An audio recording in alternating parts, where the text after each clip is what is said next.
नमस्कार रसिक हो. ॲन ऑफ ग्रेन गेबल्स या पुस्तकातील 28वे प्रकरण आज आपण ऐकणार आहोत. आज ॲनी आणि तिच्या मैत्रिणीने लॉर्ड टेनिसनच्या इडल ऑफ द किंग या कवितेमधील लॅन्सलॉट आणि इलेन यांच्या हृदयस्पर्शी प्रसंगाचे नाट्य रूपांतर करायचे ठरवले. ॲनी, इलेन तर तुलाच बनायला हवे.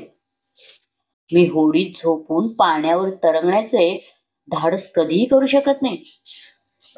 जेन म्हणाली, खरंच खूपच रोमांचक कल्पना आहे, पण मला शांतपणे पडून राहणे जमणार नाही आणि मध्ये मध्ये उठून पाहिले तर त्यातील नाट्यही निघून जाईल.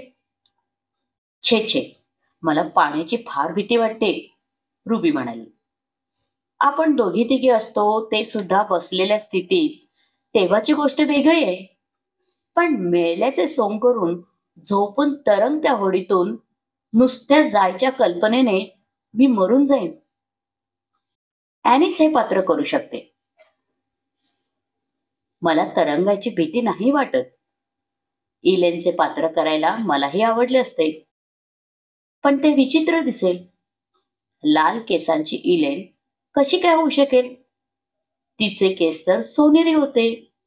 रंग पांढऱ्या लिलीच्या फुलासारखा गोरा पान. रुबीच खरी इलेन म्हणून शोभेल. ॲनीने स्पष्ट मत मांडले. ॲनी, तसा तुझा रंग रुबीसारखाच गोरा आहे, शिवाय केस कापण्यापूर्वी होते त्यापेक्षा कमी लालसर दिसतंय. डायनाने मार्ग काढण्याचा प्रयत्न केला. डायना, खरंच तुला पण असे वाटते की माझ्या केसांचा लाल रंग कमी होत आहे? मला थोडा संशय आला होता, पण कुणाला विचारायचे धाडस मात्र केले नाही. त्याला लाल ऐवजी तपकिरी रंग असे म्हणता येईल. ॲनीच्या आवाजातील आशा आणि आनंद लपत नव्हता. होय, नक्कीच, डायना प्रेमाने ॲनीच्या केसांकडे पाहत म्हणाली. बॅरिनच्या मालकीच्या जागेतील तलावाच्या काठावर सर्वजणी खेळत होत्या. मासेमारी आणि बदकाची शिकार करण्यासाठी तलावाच्या काठावर एक छोटी होडी बांधून ठेवलेली असे. उन्हाळ्यात शाळेतील 5-6 जणी बहुतेक याच ठिकाणी खेळत असत. मिस्टर बेल यांनी वसंत ऋतूमध्ये त्यांच्या घराच्या मागील कुरणातील बरीच झाडे निर्दयपणे तोडली होती. त्याचबरोबर त्यांचे भातुकलीच्या खेळातील इडल वाईल्ड हे घर सुद्धा उद्ध्वस्त झाले होते. ॲनी त्या कापलेल्या बुंद्याशी बसून रडली. मिस्टर बॅरिनची सपाट तळाची छोटी नाव डायना आणि ॲनी खुशाल तलावात वलवायला शिकल्या होत्या. शाळेत टेनिसची कविता अभ्यासाला होती. त्यांचे नाट्य रूपांतर करण्याची ॲनीची कल्पना होती. फक्त प्रमुख पात्रे म्हणून इलेन, इन्सलॉट, गिनिव्हर आणि किंग ऑर्थर एवढीच पात्र योजना करण्याचे ठरले. होडी नेहमीच्या बांधलेल्या जागेवरून प्रवाहात लोटल्यानंतर ती प्रवाहाबरोबर पुलाखालून वाहत जाऊन पुढे तलावाच्या वळणावर उथळ पाण्यात जाऊन थांबत असे.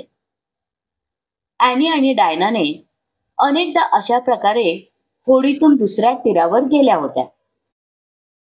इलेनची भूमिका साकारायला ॲनीची मनातून इच्छा होती, पण इलेनच्या व्यक्तिरेखेला आपण कलात्मक न्याय देण्यासाठी परिपूर्ण नाही असे तिला वाटत होते. शेवटी इतर मुलींनी असमर्थता व्यक्त केल्यामुळे ॲनी शेवटी इलेनचे पात्र करण्यासाठी तयार झाली. तर रुबी किंग ऑर्थर, जेन गिलिव्हर, डायना लॅन्सलॉट अशी निवड पक्की झाली. शिवाय इलेन व्यतिरिक्त इतर जणींना तिच्या वडिलांची आणि भावांची अशा दुहेरी भूमिका करायला लागणार होत्या. एक गोष्ट मात्र अडचणीची होती, ती म्हणजे छोट्या होडीतून इलेनचा मृतदेह वाहत जाताना त्यासोबत मुकासेवक जाऊ शकत नव्हता. एक माणूस आडवा झोपल्यावर दुसऱ्याला बसायला जागा उरतच नव्हती. वातावरण निर्मितीसाठी होडीला आतून काळा रंग असणे आवश्यक होते. म्हणून डायनाच्या आईची जुनी शाल आत अंतरायचे ठरले. सर्व जय्यत तयारी झाली. आणि होडीमध्ये छातीवर हाताची घडी करून आडवी झाली आणि तिने डोळे मिटले. खरोखरच ती मेल्यासारखी दिसत आहे, रुबी घाबरून म्हणाली. बरच्या झाडाच्या सावल्या तिच्या शांत फिकट चेहऱ्यावरून हलत होत्या. असे मरणाचे सोंग करणे ठीक आहे काय? मिसेस लिंड तर म्हणतात, नाटक, अभिनय सर्व नैतिक दृष्ट्या त्याज्य गोष्टी आहेत. रुबी खरोखरच घाबरलेली दिसत होती. रुबी, तू मिसेस लिंड यांच्या गोष्टी नको करूस. त्यांच्या जन्माच्या अगोदर शेकडो वर्षे जुनी ही नाट्यकला आहे.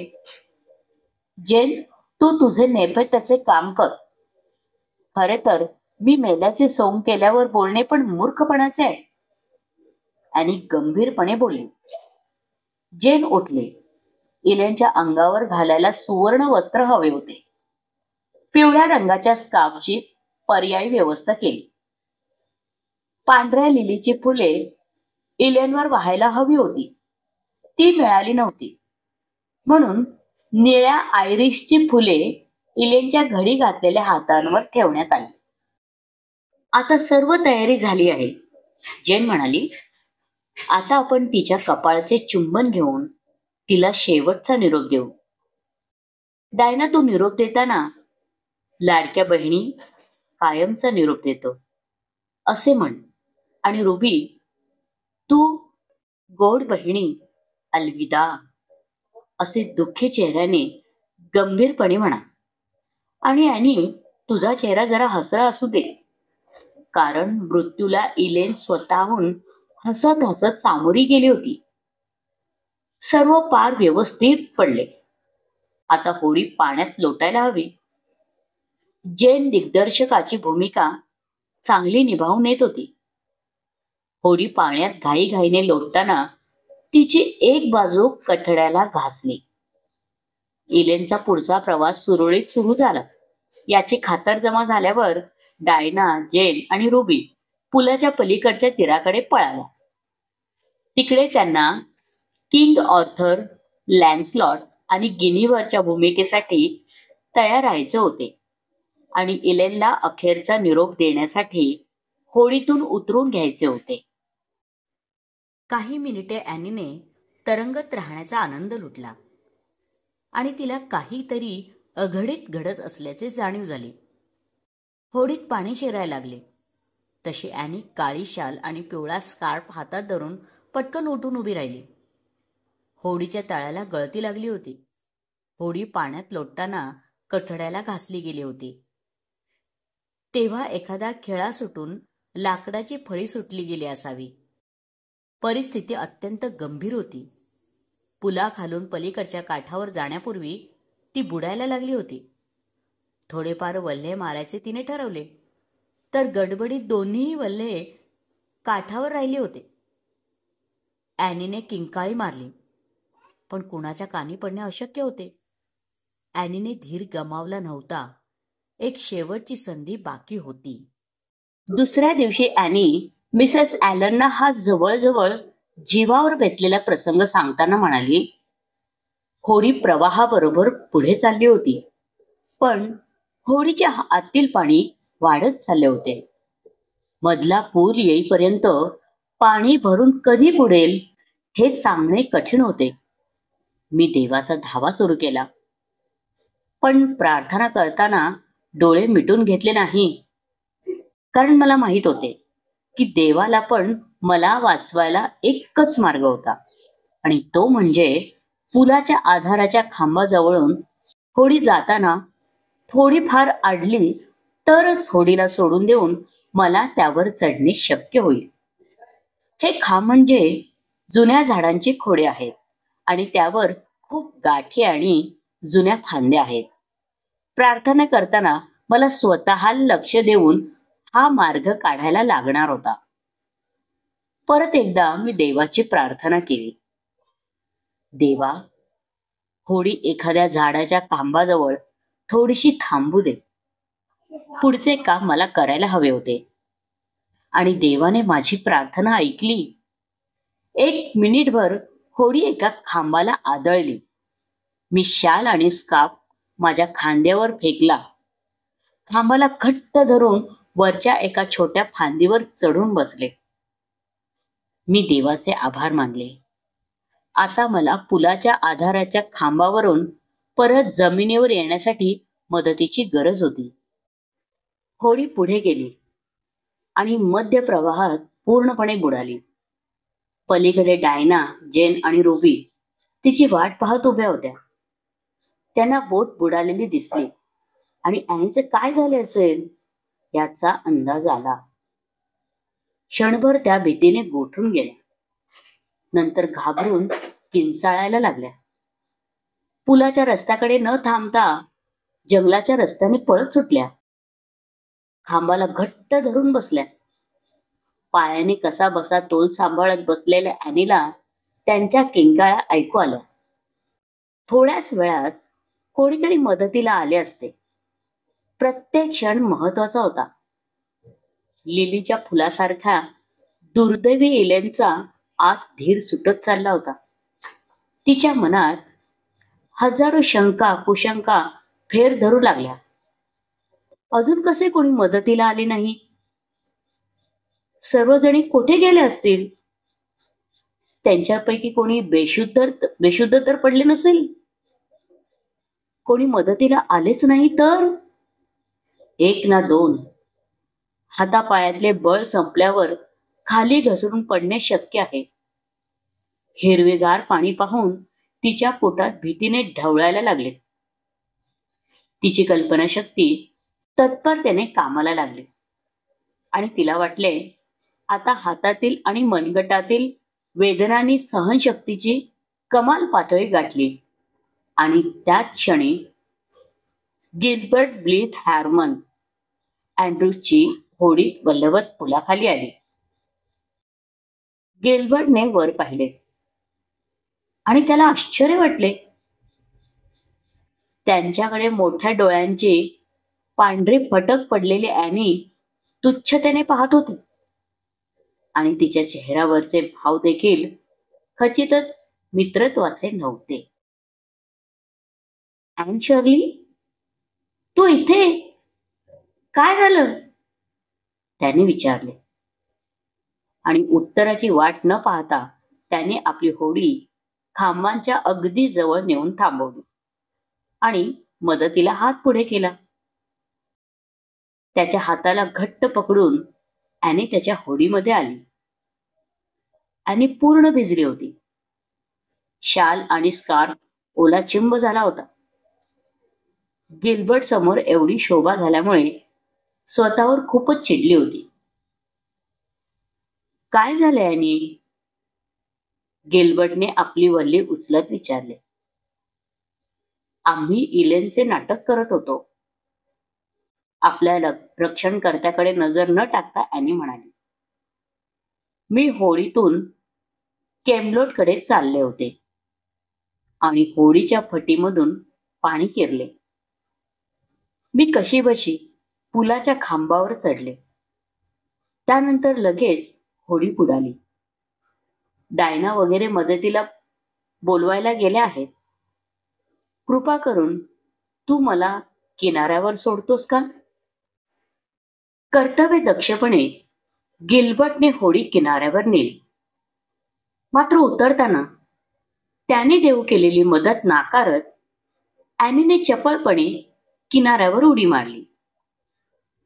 ॲनीने त्याचे आभार मानले, पण त्यात मित्रत्वाची भावना दिसत नव्हती. लगेच ती जायला वळली. तिच्या पाठोपाठ गिल्बर्ट पण होडीतून उतरला आणि त्याने पुढे होऊन ॲनीचा हात धरून तिला थांबवले आणि म्हणाला, ॲनी, इकडे बघ.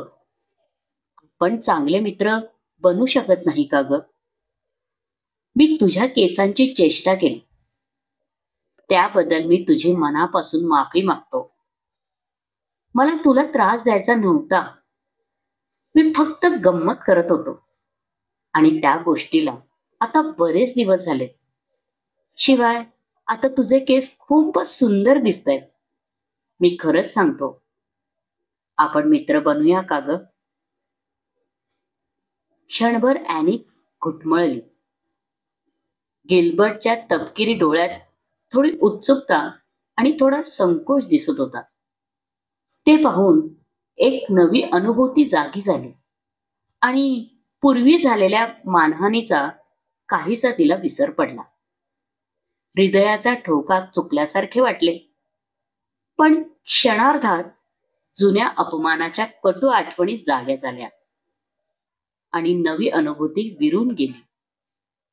2 वर्षांपूर्वीचे दृश्य काल घडल्यासारखे डोळ्यापुढे स्पष्टपणे उमटले आणि गिल्बर्टने तिच्या केसांची गाजर म्हणून केलेली टिंगल, संपूर्ण शाळेसमोर झालेला अपमान इतरांना दखल देण्यायोग्य देखील वाटला नसेल, पण इतका कालावधी लोटला तरीही तिच्या मनातील जखम अजूनही ताजी होती. तिच्या मनातला तिरस्कार गिल्बर्टला माफ करायला तयार नव्हता आणि कधीही माफ करण्यास तयार होण्याची शक्यता पण नव्हती. नाही, ती थंडपणे म्हणाली, मी तुझ्याशी कधीच मैत्री करणार नाही गिल्बर्ट ब्लीथ, आणि मला तुझी मैत्रीण व्हायचेही नाही. ठीक आहे.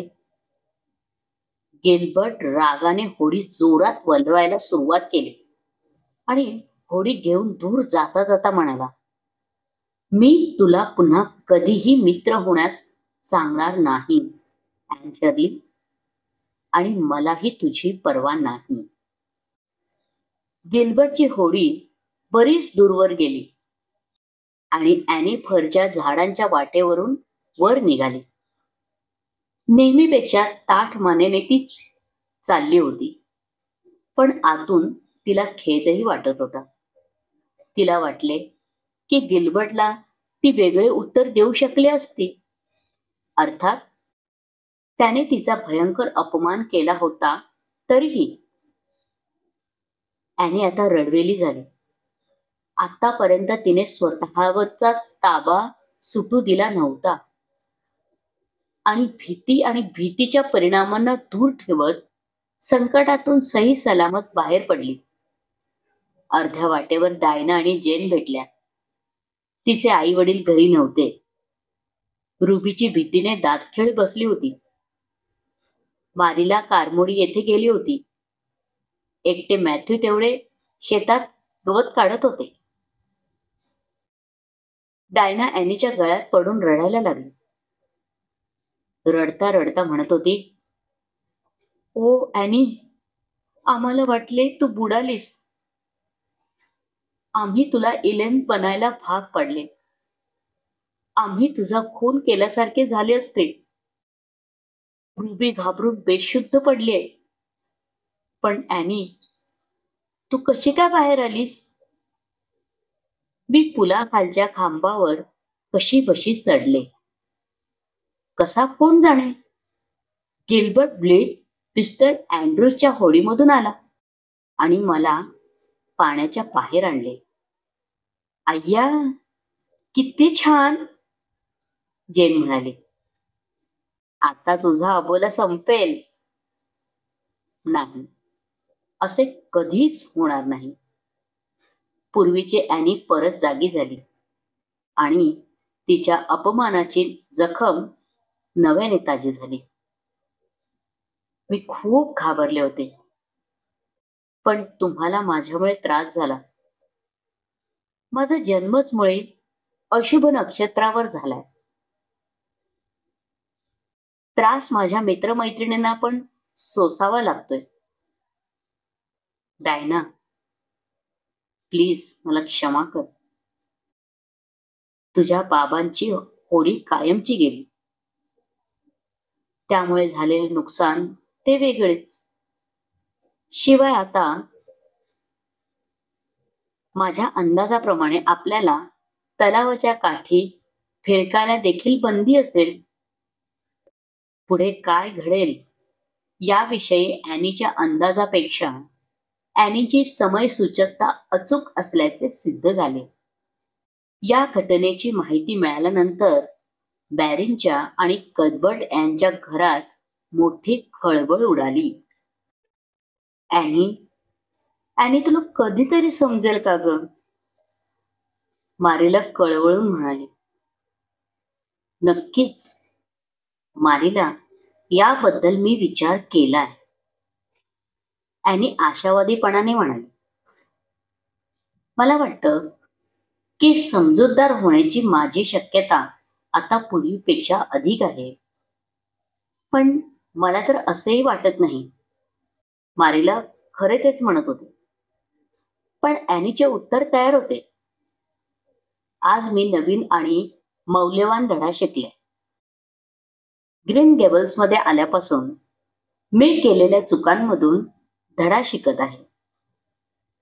तुमच्या ब्रोचच्या बाबतीत न विचारता कोणाच्याही वस्तूंना हात लावू नये. झपाटलेल्या झाडांच्या बाबतीत नको त्या भलत्याच कल्पना करणे चुकीचे आहे. केकमध्ये इसेन्स ऐवजी औषध घातले. स्वयंपाक करताना निष्काळजीपणा करून चालणार नाही. केस रंगवल्यामुळे नको त्या डामडौलापाठी न लागता प्राप्त परिस्थितीचा स्वीकार करणे. आता मी माझ्या केसांचा अगर नाकाचा विचार मनात आणत सुद्धा नाही. आणि आजच्या नाटकाच्या निमित्ताने प्रेम कहाणीचे आकर्षण मला मृत्यूच्या दारात घेऊन गेले. शेकडो वर्षांपूर्वी असे घडणे शक्य होते. असेलही, पण मी पुन्हा प्रेम कहाणीच्या नादाला लागणार नाही. असे होईल याची मी आशा करते, मारीला म्हणाली. मारीला बाहेर गेल्यावर आत्तापर्यंत काहीच न बोलणारे मॅथ्यू ॲनीच्या खांद्यावर हात ठेवत म्हणाले. प्रेम हा विषय संपूर्णपणे त्याज्य असा विषय नाही. सगळी नसली तरी त्यात सुद्धा थोडी चांगली बाजू आहे, हे मात्र नक्की ध्यानात ठेव. जास्त नाही, पण थोडे तरी प्रेम आयुष्यात हवे असते. प्रकरण 29. सप्टेंबर महिन्यातील संध्याकाळ. ॲनी स्वप्न रस्त्याने कुरणातून गायी घेऊन घराकडे निघाली होती. सूर्यास्ताची वेळ होती. तांबूस सोनेरी सूर्यप्रकाश सगळीकडे पसरला होता. पण मेपल आणि फरची झाडे जिथे दाटीवाटीने उभी होती त्या ठिकाणी मात्र झाडांच्या सावल्या पडल्याने जास्त काळोख झाला होता. विशेषतः फरच्या झाडांवर पसरलेल्या जांभळ्या फुलांच्या वेलींमुळे अंधार अजून गच्च भरून राहिला होता. वाऱ्याचे झाडांसोबत संगीताच्या साथीसह ताल नृत्य सुरू होते. गायी शांतपणे रवंत करीत निघाल्या होत्या आणि ॲनी त्यांच्या मागे अभ्यासाला असलेली मार्मियोन ही दीर्घ कविता म्हणत चालली होती. तेवढ्यात डायना घाईघाईने तिकडे येताना दिसले. एकंदरीत तिच्या आविर्भावावरून तरी तिला काहीतरी महत्वाची गोष्ट सांगायची आहे असे दिसत होते. डायना, आजची संध्याकाळ किती सुंदर संध्याकाळ आहे, नाही का? खरंच तशीच सुंदर बातमी सांगायला मी आली आहे. काय असेल ओळख बरं? कशा संदर्भात आहे? शाळा, चर्च की वाढदिवसाची पार्टी? ॲनीने विचारले.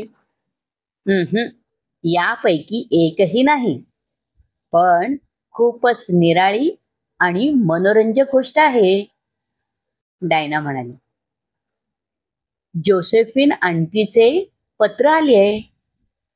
शार्ल टाउनमध्ये मोठे प्रदर्शन भरणार आहे आणि त्यासाठी तिने मला तुला बरोबर घेऊन तिच्याकडे राहायला बोलवलंय. डायना, तू खरं सांगतेस? ॲनी एकदम भांबावून गेली. पण मला मारीला परवानगी नाही देणार. तिला महत्वाच्या कामाव्यतिरिक्त इकडे तिकडे मौज मजा करण्यासाठी गेलेलं अजिबात आवडत नाही. परवा जेनने व्हाईट अँड सँड हॉटेलमध्ये अमेरिकन कॉन्सर्ट ऐकण्यासाठी बोलावले. त्यांच्या मोठ्या बग्गीतून जाण्याची चांगली संधी होती, पण मारिलाने मला नाही सोडले. त्याऐवजी घरी बसून अभ्यास केला तर त्याचा फायदा होईल असे सुनावले.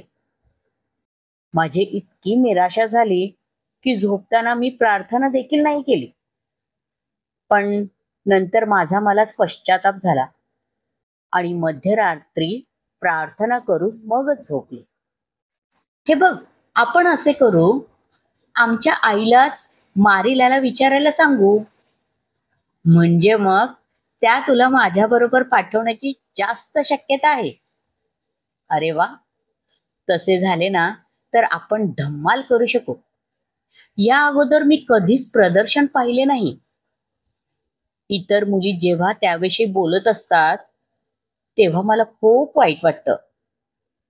जेन आणि रुबी तर 2 वेळा जाऊन आल्या, शिवाय यावेळी परत जाणार आहेत. डायना नुसत्या जाण्याच्या कल्पनेने मनोराज्यात रमली होती. मी मात्र माझे जायचे नक्की झाल्याशिवाय याबाबत विचार सुद्धा करणार नाही. आणि दृढपणे म्हणाली, कारण जायला मिळालेच नाही तर मग मला निराशा सहन करणे असह्य होईल. पण जायला मिळाले ना तर चांगलीच गोष्ट आहे. माझा नवीन कोट पण तोपर्यंत शिवून येईल. मारिलाच्या मते सध्या मला नवीन कोटची गरज नाही असे होते. माझा आहे तोच कोट या हिवाळ्यात घालता आला असता. त्यामुळे नवीन शिवलेल्या ड्रेसवर मी समाधानी राहावे. मारिलाने स्पष्ट केले. खरंच मारिलाने खूप सुंदर फॅशनेबल ड्रेस शिवलाय. आता मारिला स्वतः माझे सगळे ड्रेस फॅशनेबल शिवतात. त्यांना मॅथ्यूने मिसेस लिंड कडून फॅशनेबल ड्रेस शिवून घेतलेला अजिबात आवडला नव्हता. तसे पाहायला गेले तर जे लोक जात्यास सुंदर आहेत ना त्यांना काहीही शोभते. पण सर्वसामान्य लोक चांगले कपडे घातल्यावर 4 चौघात उठून दिसू शकतात. मॅथ्यूने मला नवीन कोट घ्यायला हवा असे सांगितल्यावर मारिलाने स्वतः कोटाचे कापड विकत आणले आणि कारमोडी येथून कोट शिवणाऱ्या दुकानात कोट शिवायलाही दिला. शनिवारी संध्याकाळी कोट शिवून मिळणार आहे. मॅथ्यूने माझ्यासाठी निळी मखमली टोपी आणलेली आहे. तिला सोनेरी साखळी आणि गोंडे लावलेत. खरंच खूप सुंदर आहे. परवा रविवारी येताना तू घातलेली नवीन टोपी खूपच ऐटबाज आहे. मला तुला पाहून तू माझी प्रिय सखी असल्याचा अभिमान वाटला. कपड्यांना जास्त महत्त्व देणे तुला चुकीचे वाटते नाही ना? मारिलाच्या मते कपड्यांचा जास्त विचार करणे ही चांगली गोष्ट नाही. पण मला मात्र चांगले कपडे घालायला, पाहायला आणि त्याविषयी बोलायला फार आवडते. शिवणकाम एक अतिशय सुंदर कला आहे आणि कोणतीही चांगली कलाकृतीला दाद देणे चुकीचे कसे काय असेल? शिवाय मारिला स्वतः उत्तम शिवणकाम करत असून असे कसे म्हणू शकतात? शेवटी मिसेस बॅरिनची शिष्टाई फळाला आली आणि मारिलाने ॲनीला डायना सोबत शार्लट टाउन जोसेफिन बॅरिनच्या घरी जाण्यासाठी परवानगी दिली. मिस्टर बॅरी दोन्ही मुलींना सोडून लगेच घरी परतणार होते. ॲव्हनली पासून शार्लट टाउन सुमारे 30 मैल दूर होते. त्यामुळे सकाळी लवकर निघायचे ठरले. मंगळवारी सकाळी ॲनी सूर्योदयापूर्वी उठली. तिने खिडकीतून बाहेर डोकावून पाहिले. पूर्वेकडील आकाश स्वच्छ होते. ढगांचा मागमूस देखील नव्हता. दिवस चांगला जाईल याची खात्री झाली. दूरवर बॅरींच्या खिडकीत दिवा लुकलुकताना दिसला. डायना उठली होती. ॲनीचे आवरून मॅथ्यूने चूल पेटवून ब्रेकफास्ट तयार केला. तोर मारीला पण उठून खाली आली. आज तिला मॅथ्यूने बनवलेला ब्रेकफास्ट खाण्याचा कपिला षष्ठीचा योग आला होता. ब्रेकफास्ट झाल्यावर ॲनी नवीन कोट टोपी घालून तयार झाली आणि जवळच्या वाटेने लाकडाच्या ओंडक्यावरून ओढा ओलांडून बॅरींच्या घरी पोहोचली. मिस्टर बॅरी आणि डायना तिची वाट पाहत होते आणि लगेचच बग्गी शार्लट टाउनकडे जायला निघाली. बराच लांबचा पल्ला गाठायचा होता. ॲनी आणि डायनाने प्रवासाचा मनमुराद आनंद लुटला. हिरव्यागार शेतांवर पहाटेची तांबूस सोनेरी किरणे पसरली होती. हवेत गारवा होता. दऱ्याखोऱ्यात आणि डोंगर माथ्यावर निळसर धुके तरंगत होते. काही वेळा रस्ता जंगलातून जात होता, तर काही वेळा सागर किनाऱ्याला समांतर जात होता. जंगलात जागोजागी लाल मेपलची झाडे हिरव्या पार्श्वभूमीवर उठून दिसत होती. वाटेतील नदी नाल्यांवरील पूल, मच्छीमारांच्या झोपड्या, बंदरावरील सकाळच्या वेळेचा गडबड गोंधळ आणि तालावर पडणाऱ्या घोड्यांच्या टापांचा आवाज, सगळे काही एक अद्भुत रम्य गोष्टीसारखे वाटत होते. शार्लट टाउन येथे ते पोहोचले तेव्हा दुपार झाली होती. मुख्य रस्त्यापासून थोडे दूर समुद्र किनाऱ्यालगत मिस जोसेफिन बॅरींचा भव्य वाडा होता. आजूबाजूला बीच वृक्षांची राई होती. शिवाय तिथे इल्म, बर्च असे जुने वृक्ष देखील होते. मिस जोसेफिन दारातच भेटल्या. डायना सोबत ॲनी पण आल्याने त्यांना आनंद झाला. आल्या आल्या त्यांनी अगत्याने ॲनीची चौकशी केली आणि ती पूर्वीपेक्षा जास्त चांगली दिसत आहे असे कौतुक केले. डायना आणि ॲनी तो भव्य वाडा पाहून आश्चर्यचकित झाल्या. त्यांना बैठकीच्या खोलीत सोडून मिस बॅरी जेवणाची तयारी कुठवर आली आहे हे पाहायला गेल्या. 2 लहान मुली तेथील वैभवाने अवाक झाल्या होत्या. हा वाडा राजवाड्यासारखा आहे, आणि हळू आवाजात म्हणाली. होय, मी पण इथे प्रथमच आले. मला पण कल्पना नव्हती की जोसेफिन आंटीचे घर इतके मोठे असेल, डायना म्हणाली. मखमली गालीचा, रेशमी पडदे, एक सुस्कारा टाकत ॲनी म्हणाली. या अशा वैभव संपन्न घरात राहायला मिळावे असे स्वप्न मी देखील पाहिले होते. ते आज पूर्ण झाले. पण मी इथे कायमची रमू शकेन असे मात्र वाटत नाही. कल्पनेत राहण्यात जो आनंद असतो तो कल्पना सत्यात उतरल्यावर तेवढा राहत नाही. इथे इतकी समृद्धी आहे की इथे कल्पनेला काहीच वाव नाही. गरिबाला वैभवाच्या कल्पनेने समाधान मिळू शकते. डायना आणि ॲनीने सगळा वाडा फिरून पाहिला. नंतर बाहेरची बागही हिंडून पाहिली.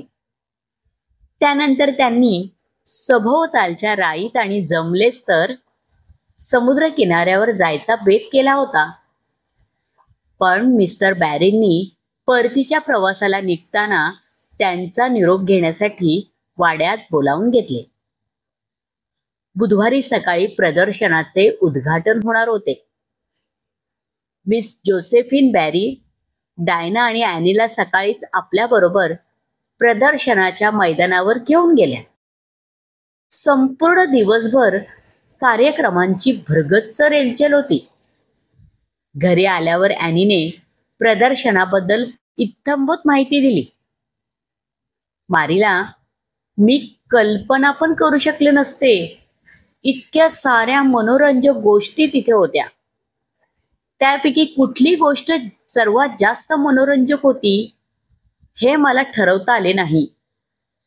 घोड्यांची रेस पाहताना माझे भान हरपून गेले. कलाकुसरीच्या वस्तू, फुले आणि पुष्परचना यांचे दालन फार आवडले.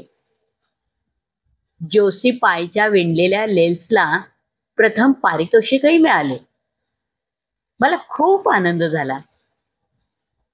मी जुना राग, मान, अपमान विसरून गेले आणि एक चांगली समंजस मुलगी बनले असे समजायला हरकत नाही. मिस्टर हार्मन अँड्र्यूजना त्यांच्या बागेतील ग्रेव्हनस्टीन सफरचंदासाठी दुसऱ्या क्रमांकाचे पारितोषिक मिळाले आणि मिस्टर बेल यांना डुकरासाठी प्रथम पारितोषिक मिळाले. क्लारा मॅकफर्सन हिला चित्रकलेसाठी बक्षीस मिळाले. सर्वात महत्त्वाचे म्हणजे आपल्या मिसेस लिंड यांना लोणी आणि चीजसाठी प्रथम क्रमांकाचे पारितोषिक मिळाले. मला तिथे मिसेस लिंड यांना पाहून खूपच आनंद झाला. परक्या ठिकाणी आपल्या ओळखीचा माणूस भेटल्यावर जसा आनंद होतो तसा आनंद झाला. यावरून मिसेस लिंड मला किती जवळच्या वाटतात याची कल्पना आली. एकंदर काय तर आजूबाजूच्या सर्व गावांमध्ये ॲव्हनलीचे यश सर्वच बाबतीत सरस ठरले. त्यानंतर मिस पॅरी आम्हाला घोड्यांची रेस पाहायला घेऊन गेल्या. मिसेस लिंडच्या मते घोड्यांची शर्यत ही एक तिरस्कारणीय गोष्ट आहे. खरा ख्रिश्चन अशा गोष्टीला मान्यता देणार नाही, म्हणून त्या पाहायला आल्या नाहीत. मला पण रेस पाहिल्यावर वारंवार जावे असे त्यात काही वाटले नाही, कारण त्याचा तुम्हाला मोह पडू शकतो. डायना इतकी उत्साहित झाली होती की एक तगडा काळा घोडा जिंकेल म्हणून माझ्याबरोबर 10 सेंटची पैज लावायला तयार झाली. मला तसे वाटत नव्हते, पण मी पैज लावायला तयार झाले नाही. मला मिसेस ॲलनना सर्व सांगायचे होते. घोड्यांची पैज जिंकणे किंवा हरणे हा प्रश्न नव्हता, पण पाद्री महोदयांच्या पत्नीला मी घोड्यांच्या पैज जिंकण्यावर पैज लावली हे मानहानिकारक दिसले असते आणि तसेही मी पैज लावली नाही हे चांगलेच झाले, कारण डायना म्हणत होती तो घोडा जिंकला, पण मी पैज न लावल्याने माझे 10 सेंट वाचले. ते माझ्या चांगल्या वागण्याचे बक्षीस समजायला हरकत नाही. तिकडे एक माणूस मोठ्या फुग्यातून आकाशात उंच जात होता. मला पण फुग्यातून जायला खूप आवडले असते. किती धाडसाची आणि थरारक गोष्ट असेल. तिकडे आणि एक गंमत होती. एक ज्योतिषी पिंजऱ्यातील पक्ष्याकडून भविष्याचे कार्ड उचलायला लावून भविष्य सांगत होता. मिस पॅरीने आम्हाला ज्योतिषाला प्रश्न विचारण्यासाठी प्रत्येकी 10 सेंट दिले. त्या ज्योतिषाने माझा नवरा श्रीमंत असेल, रंगाने काळा असेल, मात्र लग्नानंतर मी परदेशात कायमची जाईन असे भविष्य सांगितले आणि डायनाला ती लग्नानंतर ॲव्हनलीमध्येच राहील. तिचा नवरा पण श्रीमंत असेल आणि रंगाने गोरा असेल असे सांगितले. आम्ही दोघे नाराज झालो. डायनाला परदेशी जायची फार इच्छा आहे आणि मला ॲव्हनलीमध्येच राहायचे. मारीला रात्री आम्ही इतक्या दमलो की झोपच लागली नाही. मिस बॅरींनी सांगितल्याप्रमाणे आम्हा दोघींना खास पाहुण्यांसाठी राखीव प्रशस्त बेडरूम झोपायला दिली होती. पण तेथे झोपल्यावर माझी जशी कल्पना होती तसे काही जाणवले नाही. बहुधा आत्ता मी मोठी झाल्याने माझ्या लहानपणीच्या ज्या काही कल्पना होत्या त्या बऱ्यापैकी फोल ठरल्याचे मला जाणवले आणि त्याचे दुःखही वाटले. गुरुवारचा मुलींचा बराचसा वेळ बागेत गेला आणि संध्याकाळी मिस बॅरी त्यांना संगीत अकादमीमध्ये एका मैफिलीसाठी घेऊन गेल्या, जिथे प्रख्यात गायिकेच्या गायनाचा कार्यक्रम होता. ॲनीसाठी ती संध्याकाळ एक आनंदाचा खजिनाच होता. ॲनीने तो खजिना मारिलाच्या पुढ्यात रिता केला. ती म्हणाली, मॅडम सेलित्स्की दिसायला अतिशय सुंदर होत्या. त्यांनी पांढरा सॅटिनचा पोशाख केला होता. हिऱ्यांचे दागिने त्यावर खुलून दिसत होते. माझे तर सर्व लक्ष त्यांच्याकडेच खिळून राहिले होते. पण जेव्हा त्याने गायनाला सुरुवात केली ते ऐकल्यावर इतर कुठलाच विचार माझ्या मनात आला नाही. असे वाटले की ह्यापेक्षा चांगले गायन दुसरे काही असूच शकत नाही. जेव्हा मी आकाशातील ताऱ्यांकडे पाहते तेव्हा देखील मला तसेच वाटते आणि माझे डोळे भरून येतात. मॅडम सेलेत्स्की यांचे गाणे ऐकून मी अगदी सदगदित झाले. माझ्या डोळ्यात आनंदाश्रू उभे होते. त्यांचे गायन संपल्यावर मला दुःख झाले. आनंदाच्या एवढ्या अत्युच्च शिखरावर गेल्यावर परत सामान्य जीवनात परतणे माझ्यासाठी अत्यंत कठीण गोष्ट होती आणि तशी मी मिस बॅरींना बोलूनही दाखवली. त्या म्हणाल्या की आपण रस्त्याच्या पलीकडे असलेल्या आईस्क्रीमच्या दुकानात जाऊन आईस्क्रीम खाऊया, मग बरे वाटेल. मला तो बेत खूप विचित्र वाटला. पण आश्चर्याची गोष्ट म्हणजे मला खरेच बरे वाटले. आईस्क्रीम पण अत्यंत स्वादिष्ट होती. खरं सांगू का मारीला, रात्री 11 वाजता तिथे बसून आईस्क्रीम खाण्यात एक धमाल मजा वाटली. डायना तर म्हणाली ती कायमचेच अशा शहरात राहायला आवडेल तिला. मला मिस बॅरींनी काय आवडेल असे विचारले. मी म्हणाले की मला खरोखर काय वाटले हे सांगण्यापूर्वी मला याचा खूप गांभीर्याने विचार करावा लागेल. झोपायला गेल्यावर मी शांतपणे विचार केला आणि मी असा निष्कर्ष काढला की मी माझा जीव शहरी जीवनात कायमचा रमणार नाही.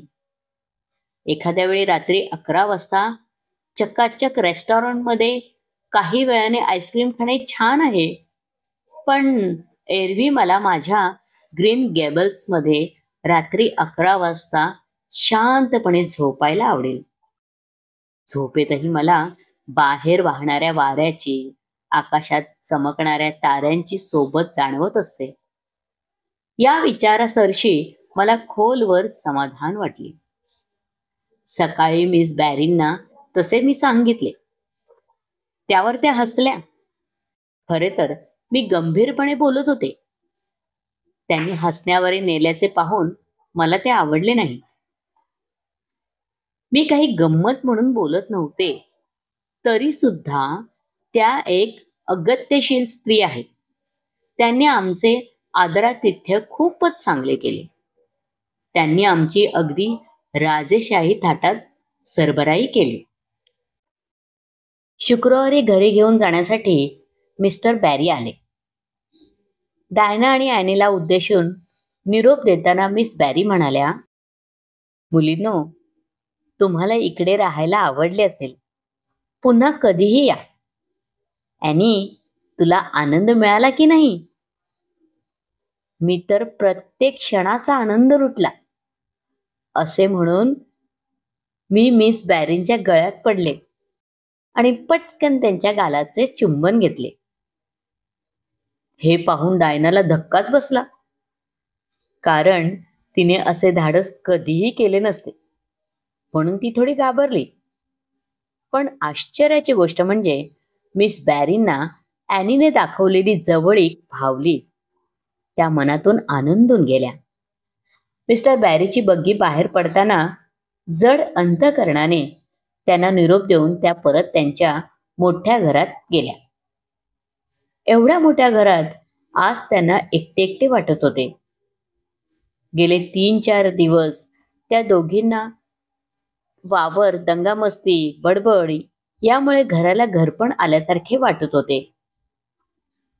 एरवी नोकर चाकराच्या गराड्यात त्या मात्र एकट्या पडल्यासारख्या झाल्या होत्या. तसे पाहायला गेले तर मिस बॅरी एक अतिश्रीमंत पण स्वार्थी वृद्ध स्त्री होत्या. त्यांना लोकांकडून सेवा करून घेण्यात अथवा त्यांचे मनोरंजन करून घेण्यात आनंद वाटत असे. ॲनीने त्यांचे मनोरंजन केले, त्यामुळे त्यांना तिचा सहवास आवडला. तिचा उत्साह, बोलण्यातील गोडवा, बोलके डोळे यांनी त्यांना मोहवून टाकले. पण तिची जिज्ञासू चौकस बुद्धी, लोकविलक्षण विचारशक्ती यांचे मिस बॅरींच्या लेखी फारसे महत्त्व नव्हते. तरी सुद्धा त्यांच्या मनात विचार आला. मला असे वाटले होते की मारीला कदबर्टने अनाथ आश्रमातून मुलगी सांभाळायला आणून एक गाढवपणा केलाय. पण आता मला समजले की तिचा हा निर्णय योग्यच होता. माझ्या घरात अशी स्वच्छंदी मुलगी असती ना, तर मी सुद्धा कुटुंबवत्सल आनंदी स्त्री होऊ शकले असते. घरी परतताना डायना आणि ॲनी तेवढ्याच आनंदी आणि उत्सुक होत्या. शेवटी घरची ओढ वेगळीच असते. व्हाईट सँडच्या रस्त्याने बग्गी किनाऱ्याच्या रस्त्याला वळली तेव्हा सूर्यास्त झाला होता. आकाश तांबू सोनेरी झाले होते आणि समुद्रातून पौर्णिमेचा चंद्र वर येत होता. त्यांचा तेजस्वी प्रकाश खाडीतील लाटांवर पडला होता. चमचम त्या लाटा नाचत नाचत येऊन खडकांवर आपटून फुटत होत्या. हवेत गारवा जाणवत होता. मला घरी परतताना किती आनंद होत आहे. कधी एकदा मारीला आणि मॅथ्यूच्या कानावर सर्व गोष्टी घालते असे झाले, ॲनी म्हणाली. जेव्हा ओढ्यावरचा मोठा पूल ओलांडून ॲनी ग्रीन गेबल्समध्ये आली तेव्हा उबदार स्वयंपाकघराने तिचे स्वागत केले. डायनिंग टेबलावर गरमागरम जेवण वाट पाहत होते. हातातील विणकाम बाजूला ठेवून मारिलाने तिचे स्वागत केले. तिच्यासाठी खास बॉइल्ड चिकनचा बेत केला होता. मारिला म्हणाली, मला वाटले की अशा प्रवासामुळे तुला खूप भूक लागली असेल. पटकन कपडे बदलून ये. मॅथ्यू आल्यावर लगेचच जेवण करू. तू घरी आल्याबद्दल मला खूप आनंद झालाय. तुझ्याशिवाय 4 दिवस मला घरात अजिबात करमले नाही. जेवणानंतर ॲनी फायर प्लेस जवळ बसून मारिला आणि मॅथ्यूंना शार्लट टाउनमधील प्रदर्शनाचा, संगीताच्या मैफिलीचा, बाग बगीच्यांचा आणि मिस बॅरींच्या राजेशाही आदरातिथ्याचे साग्र संगीत वर्णन ऐकवले. शेवटी झोपायला जाताना प्रसन्न मनाने शुभरात्री म्हणत म्हणाली, शार्लट टाउनची भेट म्हणजे माझ्या आयुष्यातील एक संस्मरणीय घटना म्हणायला हरकत नाही. पण ती अनुभवून परत घरी येणे ही सगळ्यात चांगली गोष्ट आहे.